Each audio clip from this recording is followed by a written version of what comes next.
see it, you could touch it, you felt it. And that story kept going and snowballed up until this point. So we made a conscious decision to bring the schools together and really invite you to partake in our success. And quite frankly, you should all be proud of it. So thank you.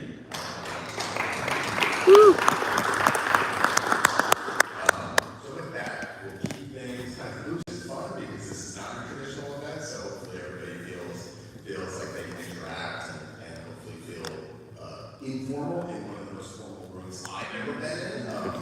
So, you know, it's hard to avoid. But with that, I'll hand it over to my amazing partner, Mike, who will host the panel. That should be nice and light. Sounds good. Thank you very much, Dan. I'm so excited for today. I've been looking forward to this for months, and I'm so glad we got everybody together. I was just doing an interview with Corey, and the appreciation we have for the community of do-it-yourselfers and individuals who do their own homework and look for that financial independence, look for the income, and actually like peel back J's and mix trades and see what we're doing. It makes me so proud and so excited to see the next level of ETF growth. So I'm Mike Weirdo. I'm the co-founder and CIO of Tidal Financial Group. Tidal is a platform that helps ETFs launch and grow. We service about 150 ETFs today, somewhere between $16 and $17 billion.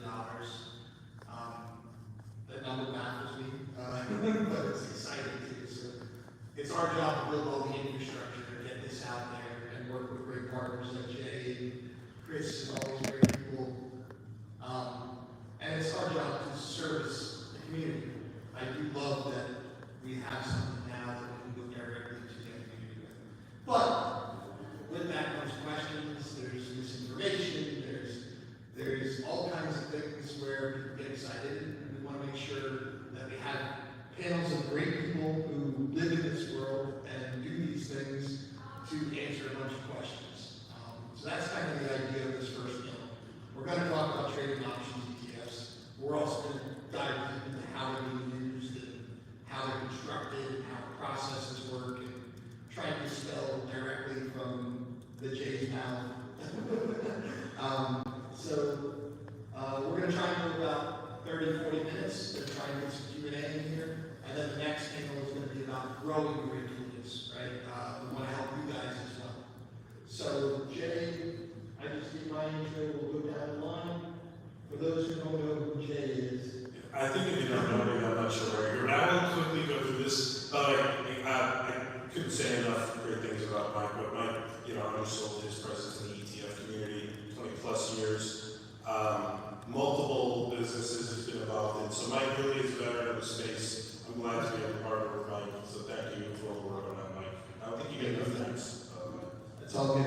You do wonderful stuff. So thank you. You guys keep buying, and that's the thanks to Right, so I'm Jay Pestrichelli, CEO, founder of Zega Financial. We are the sub-advisor on the YieldMax funds. Myself and my team do the actual trades, pick the strikes. Some of you may question why we pick strikes. I'm just teasing, Mark. We love Raise them. Nick, Mark's got a question for you about Tesla strike between 17 and a half in November. Yeah, November. No, really, this is just big break. Like, I feel so much worth and acceptance from the people in this room. So thank you for all the support. With that, I will pass it on to everyone. Thank you, Jay. Thank you, Matt. And I'm representing the Ramos Capital Group. And I've been in the industry for over 3 decades. I'm the jump about that. Okay? So I said I was anything by the way. I grew up in Mexico, practiced in Mexico, came to the United States. And I found out that the Hispanic community was underserved in 1989. That's when I started in Hollywood, became the financial advisor back then of big celebrities, getting radio, getting news. We started writing papers, newspapers, magazines, and stuff like that. And we became, and that's what I know, the pioneers in the United States of financial services in the country. And what we're doing here basically is to bring a different type of flavor. You know, our Hispanic community is not underserved anymore because they got me. They got for over 3 decades of radio, daily shows. Tomorrow I have 4 hours, economics, politics, and of course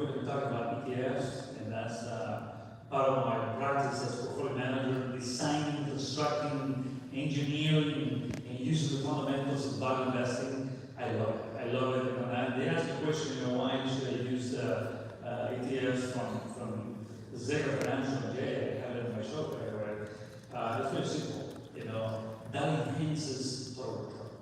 And that's something that we're going to be talking about today. So really thank you again, Tidal and Zega Financial. And I know my wife and future wife is recording this, and I just want to say that we represent the Hispanic community in the United States of America. Okay? Yeah, thanks. So my name is Adrian. I run a YouTube channel called Passive Income Investing with my lovely wife, Erica, which is right there. So our channel focuses on educating retail investors mostly about income-oriented investing, which of course includes option ETFs like YieldMax. So I just want to say thank you to Tidal for inviting me. I feel very special to be in this amazing place, the bastion of freedom. So I can't wait to discuss how these ETFs really enhance portfolios, to really generate income, and which the goal is of course to reach financial freedom as soon as possible, and these products will help with that. And my name is Jason Ruggie. I'm the head of institutional sales at Citadel Securities. Everything that these guys have just described is all kind of at the front end of the ETF construct and what's going on. We're like the last line of defense when it's time to start trading the options that are embedded in these ETFs. We provide block liquidity for the trading partners that we've established over the years. Gavin and I have known each other for 15 plus years, and that's how the relationship started. And our goal is to consistently make sure that the guys at Zega are looking at their trades and thinking about the different constructs, times to roll, helping them actually implement the trading market, providing liquidity to get the best pricing, frankly, which obviously then gets put right back into the performance of the ETF. All right, so we got through the intros, we're gonna get right into the meat of it. I'm gonna start with Jay. Just basically give kind of the history of this, like how did we get here? Yeah, What did it do? For sure, yeah, and actually I have to give a lot of credit to Gavin, who she brought him over to start out, called me one day and said, Jim, what if we could do yield on, could you sell calls on Berkshire Hathaway? And I think that was an idea you and Gavin kicked around. I was like, sure, we could sell like weekly calls, but it's like 5% cap at the upside. I'm not sure if that's worth it, but we could look at a market Tesla, maybe we could generate 90% yields. And all of a sudden, the wheels started turning, and a lot of discussions, and really the partnership between Gavin and I and that product development, I think, grew from there. So it was really idea, talk to a practitioner, and I think we were able to kind of come up with this very first version of YieldMax through Tesla and the hard fund. Yeah, and what's interesting, and I've talked to some of you about this today, is this kind of thing wasn't possible 3 years ago, right? The regulators, this is actually a time where regulation changed to the benefit of our industry. So when that regulation changed, you saw the floodgates open, and most people went for, let's do 2 times, let's do 1.5 times, let's do negative this on single stocks. The real innovation of YieldMax was looking at, if you could do something with derivatives and single stocks, what is it that investors really want? Do they need another product to allow them to 2x something today, or do they need something that sells vol and distributes income? So to that end, I want to go to Megan, because you are an actual practitioner. Maybe tell us a little bit about how you use them for your network of advisors and the people that you speak to, community that you speak to.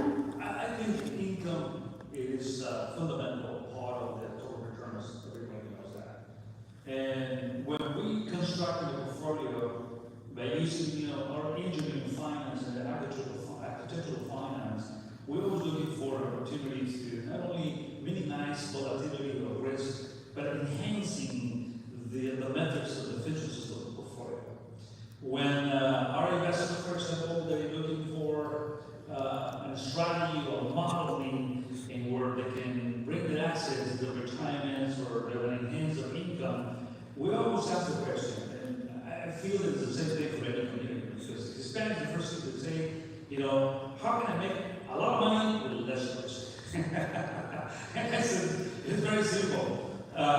Just let's get into principle of investing. As a value investor, I feel very comfortable by using the income strategies from your ETF there. again, because it provides another sense of marginal safety. If I'm looking already at marginal safety by selecting great companies, individual companies, and ETFs, which is not easy to find value inside of that because of the mix up and how an ETF is constructed, we find a way how to really get into value invested in ETF. I mean, sell side of mutual funds, ETFs, individuals, and then enhancing again the income. When we have an income yield per se of 30-40%, and I already have, let's say, 20% marginal safety, I'm adding an additional layer of protection. Instead of being 10% or 40%, we can go even 100% of that. Marginal safety, long-term investment. So that's one of the things that I use a lot in terms of my practice, fundamentally constructing a portfolio. But I think if I can say that the investors are looking for something is diversification, low cost or what is called the cost effectiveness into the ETF, which enhance, the returns to the portfolio. And then we have the tax efficiency. That's no-brainer. I mean, since I find out that ETF, the way it's structured, it has this tax efficiency, I said it has to be part of my strategy because I'm a libertarian economist. And I'm looking for freedom for not only for myself, in my practice, for my investors too. So we have those type of elements that are consistent in our strategies. The low cost, tax efficiency, diversification, and then we have an opportunity of investing, to maximize the different sectors and opportunities. So again, by adding the additional yield to all these benefits of an ETF, definitely to me it's a must. And so you're my pitch man going forward. Adrian, I have kind of the same similar question for you, but it's a little different audience.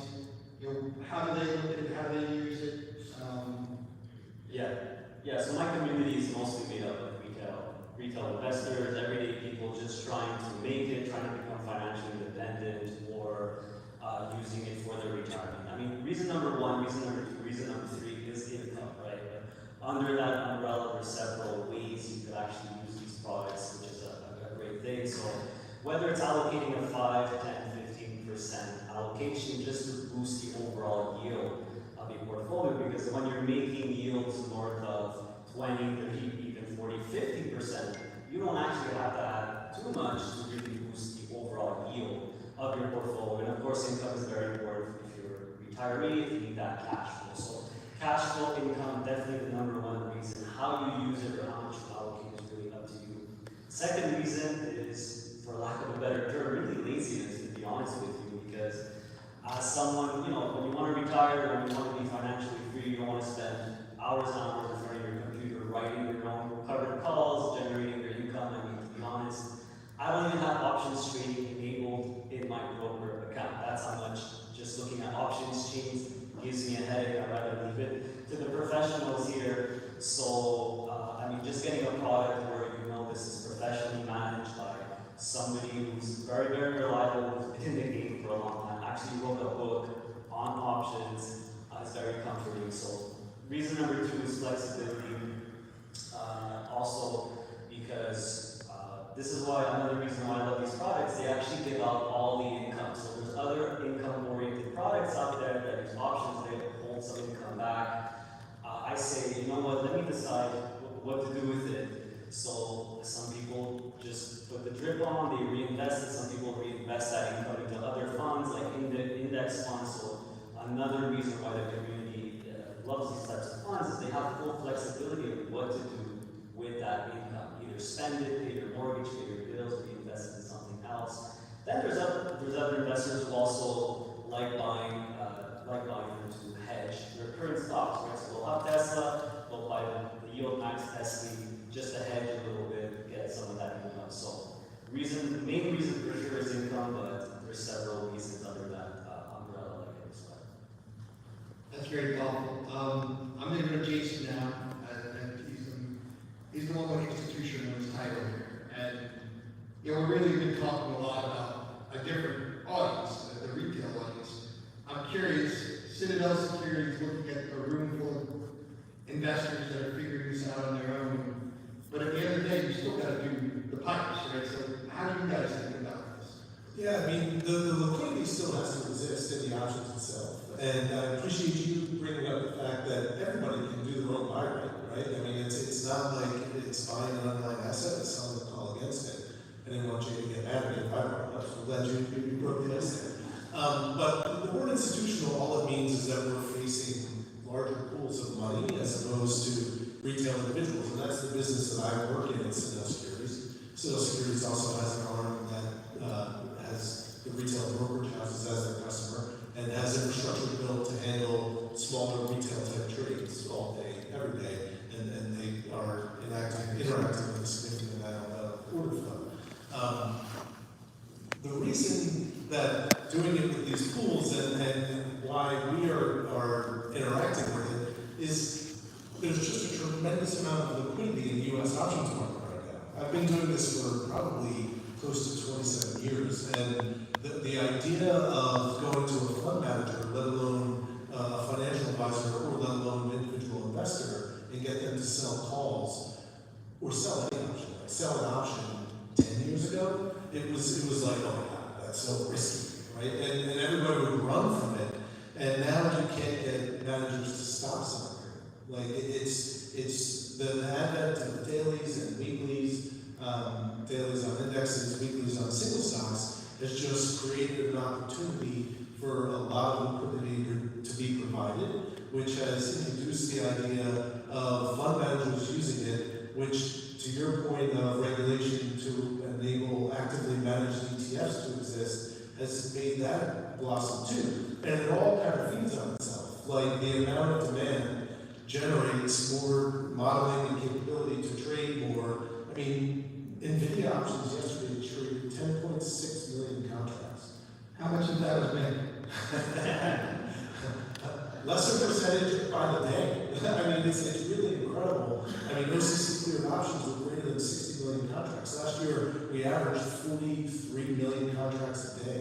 I mean, that's outrageous volume. So the technology's enabled it, the attractiveness has enabled it, the products and the building of the products and the marketing of the products in different channels has enabled it, and it all feeds on itself in some capacity. So the institutional side of things, it's facing larger assets and money, but we all benefit from that. If you look at other geographical regions around the world, the European options market is nowhere near where we are. The Canadian options market is nowhere near where we are. And all of that is a function of the retail liquidity that's coming into the market. And it's not the big bang market maker making money off of everybody. It's the two-way nature of the flow that's created deeper, and the electronification. Let's be clear, the electronification of the markets. And the last thing I'll say, the centrally cleared OCC clearing, like one spot. Europe, each exchange has its clearinghouses. That bifurcation makes it all a much more difficult thing to do. So all of that adds up to put us in a situation where this ecosystem has grown dramatically and probably doesn't have too many constraints on it, frankly. Yeah, I love this. We just kind of covered the investor, right? But it's interesting. It seems like this options market and its explosion of volume, it reminds me a little bit of crypto. That retail got to it before the advisors, before the institutions. But because this is such a regulated market, these options, you do have the pipes set up and the mechanics of the traditional institutions, but they're serving retail instead of the advisors. I know very few advisors that trade options on their own. Honestly, if they do them, they'll hire Jay to do it for their companies, right? Or they end up calling us and saying, let's build an ETF. So we've talked a bit about the advisor, many of the investors. I do want to move to the mechanics. I'm going to stick with Jason on these mechanics and how this stuff works. Just what's different here, right? Like creation, redemption, anything that stands out as being really different when we're talking about single stock option-based derivative product. Like this is all pretty new. Are your pipes being tripped up at all here, or Citadel's on top of it? So I think I'll speak more towards the market in general. The create redeem function, the actual construct, the construction of the ETF is absolutely not my area of expertise. The options market is theoretically where I'm an expert, but I still continually learn things about it every day, and it's evolving faster than anybody can frankly keep up with. I touched a bit on the electronification. I think that the speed with which things can trade, not just in the options themselves, but in the underlying equities, the depth of the markets and the electronification of that has made it easier for a lot of things to grow. I don't think that there's been any trip-ups. I mean, I know during market bifurcation and during COVID, when exchanges closed, the volume didn't really miss a beat. If anything, it accelerated.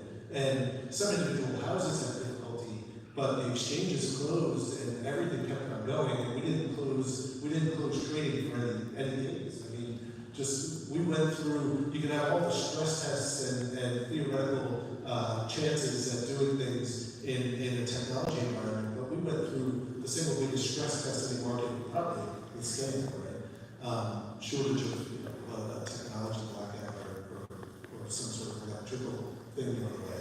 We rely heavily on that now. It's funny that we had Juneteenth 2 days ago. I don't know. I know some of you out there in the community remember because you guys came after us hard. Last year, Tesla had a delay on the dividend because Juneteenth was a new holiday and the pipes didn't figure it out. That's had nothing to do with us. It had to do with data feeds. We're not allowed to really put out a tweet saying, hey, this wasn't us, but that's what actually caused it. You know, it didn't happen this year that we got through Juneteenth. I say that because that's the only hiccup I've seen in a market that has grown exponentially so quickly, and it's just interesting to hold it up there. I have a follow-up question for Jason on structure. So one of the things that you provide, right, is you are helping us fill our trades, right? When we send you 40, 50,000 contracts at the top, in these single stock names, right? I mean, that's volume that, coming in a single package is your expertise, right? I manage that. Have you seen a change on the other side of those trades versus, talk a little bit, because I get the question from the communities all the time, like, how much more of this can you really do? And I know partners like you, I'm really worried about that, right? So tell us a little bit about the other side of that trade, what you guys hold in-house, what you do with that, what you lay off. Maybe a little clarity there would be helpful. So, again, I'll speak specifically to us. We lay off very little. The concept of laying off is somebody interacts with Mick and the Zega trading team, and then they syndicate the risk into other risk and liquidity providers. We tend to maintain, in most instances, keep that all in-house, so we lay off very little. The constraints on ability to continue to grow, I think as long as you stay around names that have actively traded underlines, like the options market, the irony is the options market has grossly outstripped, provides significantly more liquidity than it should based upon the amount of underlying shares that trade.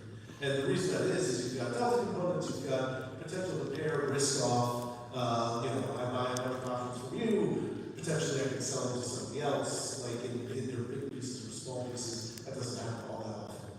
But you bubble all the risk up into some sort of top line level risk limits, and you control your risk at the top line, and then focus in on the kind of individual names as the risk gets a little funky in certain spots. But I think the liquidity of the underlying shares is probably the key component. I don't know how everybody does it, but we don't really do that much trading around the position, frankly. It's a weekly situation where the strike is going to be moved in some capacity, and if you sell us a 20 delta option, that then becomes a 1 delta option, we've got to trade equity against it, most likely. And then if you come in to cover that 1 delta option, we're selling a 20 delta option again, that we've got to be creative and work with you guys to minimize the amount of impact that's going to have, again, with the idea being you want to maximize your performance. And we want to be there to help and have that conversation and make sure that the performance is there. All right, so staying on the mechanics, I'm going to go to one of my favorite things about ETFs, which is transparency. And Adrian, I love, he'll look at our position, dissect it, tell us what we've done right and wrong. Just curious, what do you think of that? I can't get out of this tree. I can't get out of this. Well, I mean, the transparency is nothing short of incredible. wrong with I mean, I've interviewed I'm gonna lose many my stuff. fund managers on my channel, and one of the most recurring comments I get when Jay comes on, which I think 3 or 4 times he's come on now, is just the level of honesty, transparency, and most importantly, consistency, because he goes on other channels as well. Yeah. Shout out to my fellow YouTubers and influencers there. And one of the comments I keep getting is, look, he's literally saying the same thing everywhere. So, I'm so boring. It's just no, No, keep doing it, it's fine. Check it out. it's a good board, we appreciate it. So, like I was saying before, we're, retail investors, I'm a lazy investor, I don't want to write my own calls, but it doesn't mean I don't want to know what's going on or what the fund manager is doing. So, the website is really good because you have, as far as I know, it's very unique. The YieldMax website, you can actually see the trades.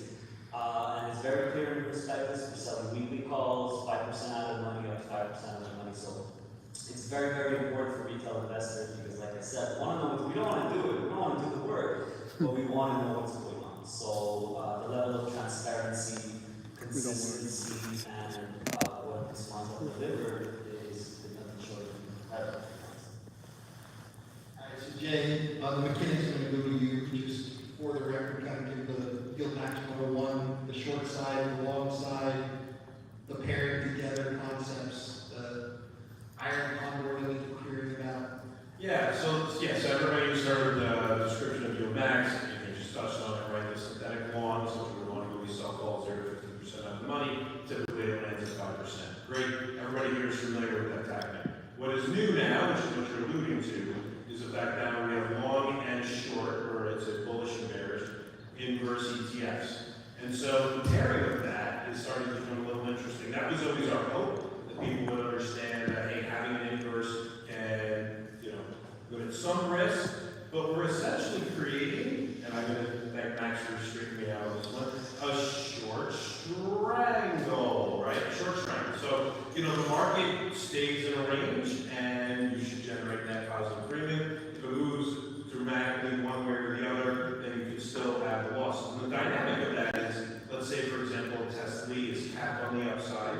So you make some money, at some point you stop making money, we don't know that's a standard covered call. But the inverse crash, which is a covered put, continues to lose money as the market goes up, right? So while you have this period where they offset, then there's a period where they're neutral, and then there's a period where actually your net loss occurs. However, putting those two together has been always our hope that folks figured out. Now I don't have to be so biased on the direction of the other one. So the inverses, I believe, are going to be the focus of our next few launches. We haven't announced those yet, so I'd say keep an eye out for that. But I think everyone knows we filed for an inverse coin, which is fiat, inverse NVIDIA, which is dips, chips and dips. We have an inverse Got jokes. index one, actually on the Qs, which is the first time we'll have an index version, Apple and ARK. So I would say keep an eye out for those. We like the way that pairing can work and the products together. The mechanics of that, I think everybody will start to see that as they put that together. I think it's an interesting approach. It's what we're trying to do, continue to do. Right, and I think the key thing, and I've talked to some of you about this, is the direction is your job to figure out, right? If you're the investors who are choosing it, right? If you think that Tesla is going to go flat for a long time, owning both makes a lot of sense. If you think Tesla's going to go up, own Tesla. If you think Tesla's going to go down, own crash. There is no set it and forget it and be done with this. You got to continue to do the work. And you guys have chosen to find your own financial independence. A lot of people have historically relied on brokers and advisors to do this for you. They're not getting educated here like you folks are. You guys are doing the work, but if you're going to use the pair, know that you're making a bet that things go sideways. Otherwise, make a bet on what you believe it's going to do. And to that end, I think, Manny, I know you own a number of these. You guys make the decisions, right? The kinds of names you're looking to own and which ones you want to have the hedge, maybe the income from. You want to talk a little bit about how you use these in portfolios? Right. I think the formulas or the weights that we use, anywhere from 60/40s or 30/70s, all those depend on the investor's risk. And what we design is user models, you know, from being the most conservative to aggressive, and then we have our own SMA accounts. And we use the democratization of ETFs in terms of distribution. You know. And when I used it in the past, I started dealing based on closed-end funds, you know, driving some of this income, and then analyzing legally, you know, going to the scanner and to view what's inside. I mean, when I review Jay's strategy, he knows that I had a few conversations with him, but we knew basically who was the portfolio manager for his behavioral finance, behavioral economics, to, you know, how he reacts and things like that, and watching his videos. That's what I do basically. You know. Not only the economical or financial part, but is, you know, how a portfolio manager, like myself, Jay, how do we react in a drawdown years like 2022 or even COVID, or, you know, going back to the 1997, it was the first one. It was something else. But the thing is, when we use this type of strategies, my target goal as a portfolio manager is to reduce maximum volatility, enhance the efficiency of the portfolio, and with those type of dividends, like we were explaining before, you know, satisfy the needs of the investor. I mean, there's supplementals, there's social security, annuities, and I mean, I was one of the big time annuity players in the United States, and what happened? I found a way of building and constructing our own source of income, and now, you know, thanks to the opportunity of YieldMax, now we're maximizing the yields. Right there. This is another question for you, okay? We're maximizing the yields, but the total return, always for a portfolio manager, you know, we're looking for not only the alphas, but we look for deltas, we look gammas and stuff like that. So, thank you for that. Well, listen, I would just say, many put me through my paces, no doubt, on multiple phone calls, multiple writing. What are you going to do in this situation? What are you going to do in that situation? We're going to talk about the tactics. Right. Did a lot of research before you added funds to the portfolio. And we did a big time, by the way, okay? So in other words, once I feel comfortable with my team and we make a final decision, our own consensus, we don't think about it. I mean, we just move millions of dollars of my strategies into YieldMax, and we're a partner, so we're going to get a business together. You got it? I love that you're doing reach now too, not just fish. All right. All right, so we've covered the investor base, we've covered mechanics, I'm gonna move to the future. Try to get through this in about 5-10 minutes, so we can do Q&A here. We're starting again. I told all of you today, I love hearing from the community what you want to see next. What do you want to see next? Well, first of all, the innovation has been great so far. You got the single stocks, you got the bullish one, I got the inverse ones. My personal favorite one is an all-in-one type. You have the all-in-one as well, so for, you know, you don't have to pick and choose. So if you want to get your feet wet, maybe that's maybe a good one. But what I think is probably the next step, in my opinion, what the community wants to see is probably some type of leveraged option.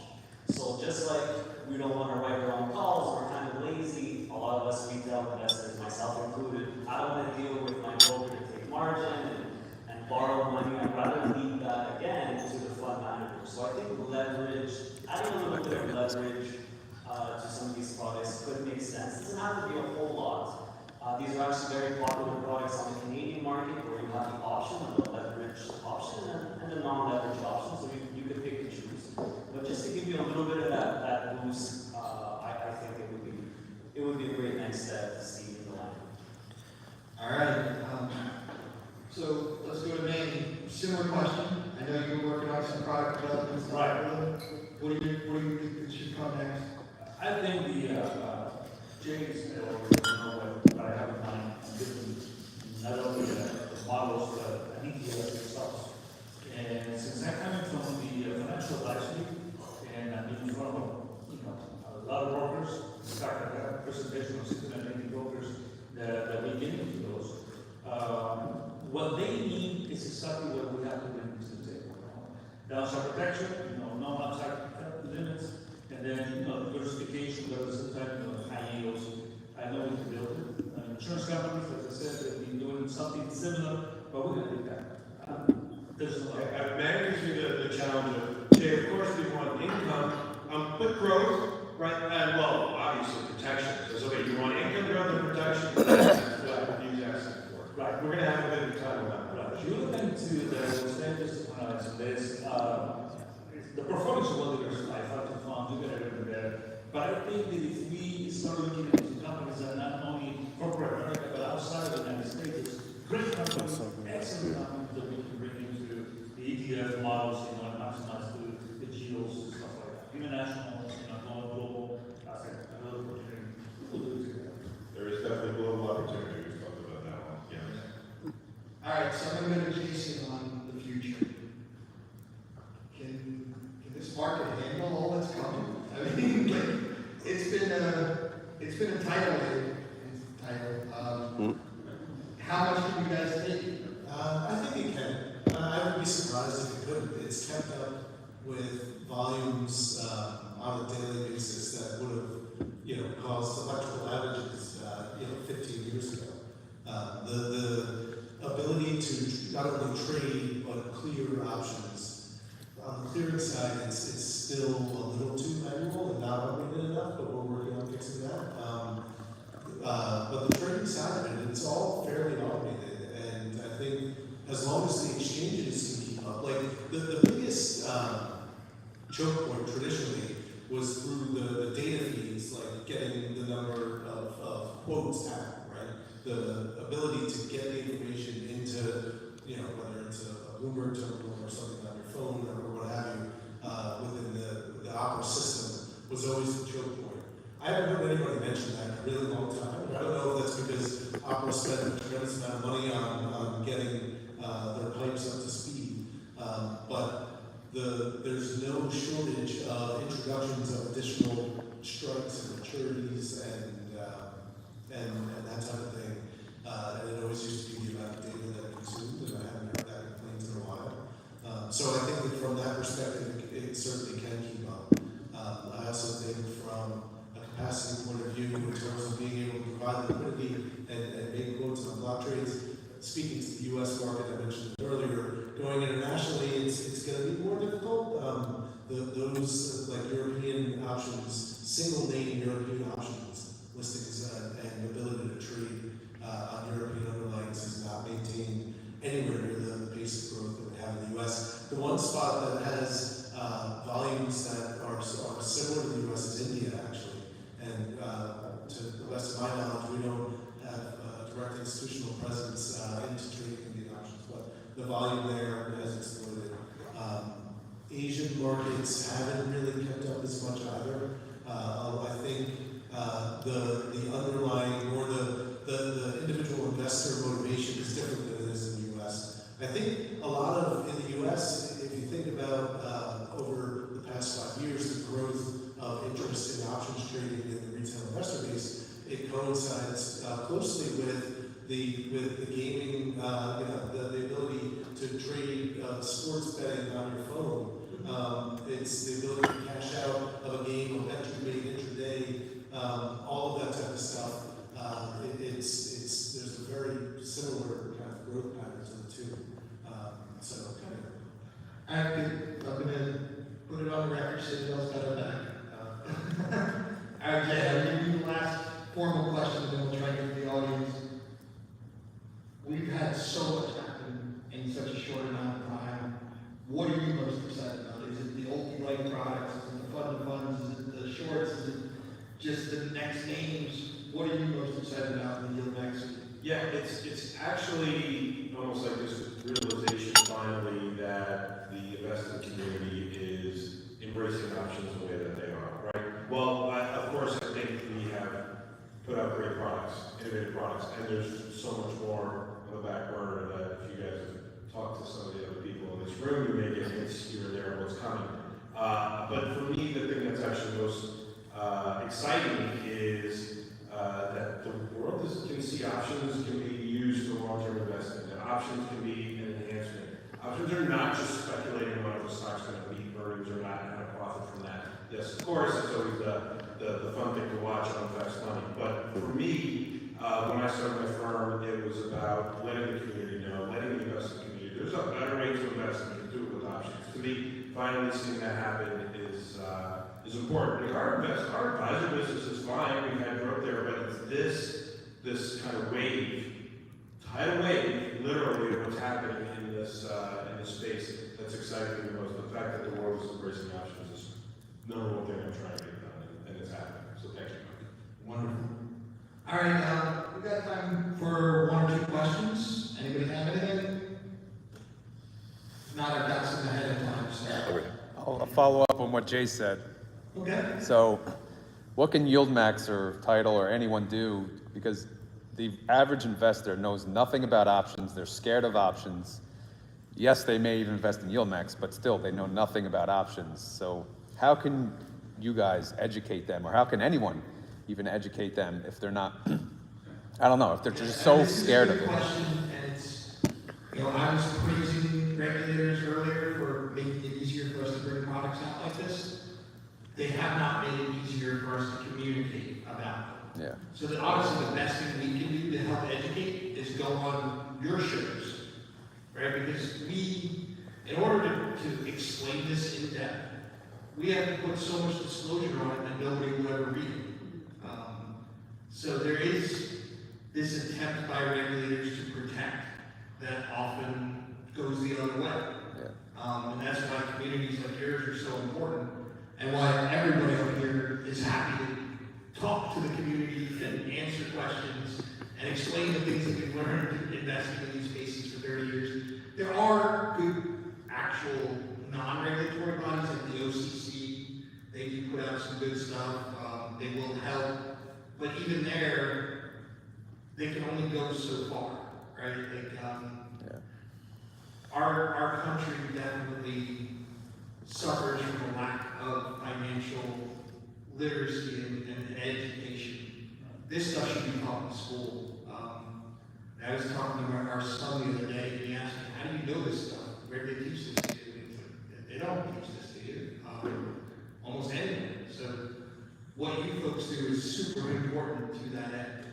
I don't know if any of you want to add to that. Maybe you do a lot of education, you're looking at both sides of this. Yeah, definitely. What you do.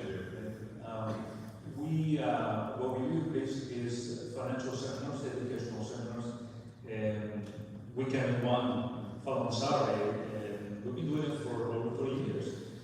We have done over 4,004 seminars in my career, so now we're introducing as portfolio manager, and when we bring our investors, we teach them exactly what we do inside of the models, and inside of an ETF, what's going on inside. So we provide seminars besides being a regular on a daily basis, and then in social media, and then I have a great team, I have Baron, I have our wife Lillian that they manage the Hope Center.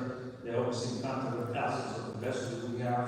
We created a magazine in Spanish by compliance as we used to. And the latest magazine that we structured is about exclusive investment. The ABC, in fact, I did an ABCDEFs. Thinking about this market, right? I like that. So we teach them the basics, and I don't expect that investors are going to learn that. Even though, once in a while you find out, and in the seminar, like, we have 300, 400 people, or 500 people in front of me, and then they ask you questions that are very interesting questions, and that's how I see how the investment communities are growing. So we bring always quality information. I'm more, as an economist, I bring more theory behind that. Like, for example, in my own portfolio, I use 3 theories behind that, and then 2 mechanisms, and I'm adding now the YieldMax just to have an enhanced protection into the portfolio.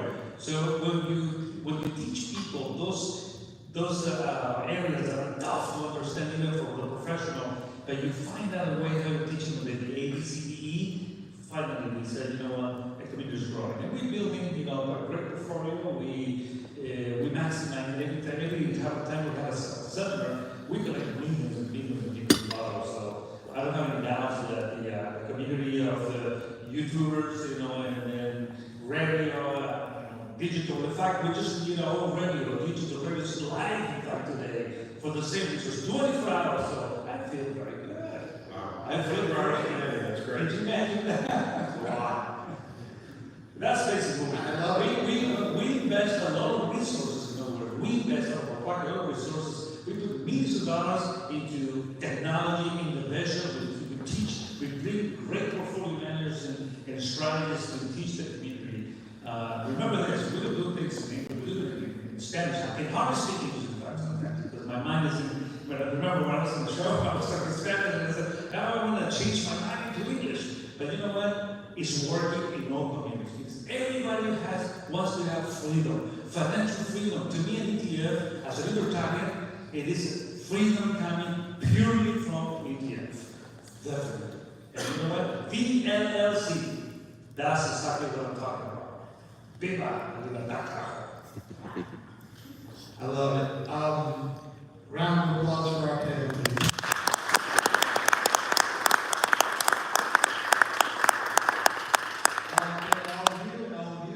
We're going to bring up Michael Guy now, who's going to moderate a panel on enhancing your social media reach with a number of experts out there. That's going to go to about 2:30, and then we're going to start this bell ringing ceremony. About 10-15 minutes up here, a little video, and then we're going to go downstairs. If you have the blue strap or sticker on your badge, you're going up on the panel. Most of you already know who you are, so. And then you're going to sign the back of the wall, lots of pictures. So exciting times, and let's let the next group come on. Mr. Guy.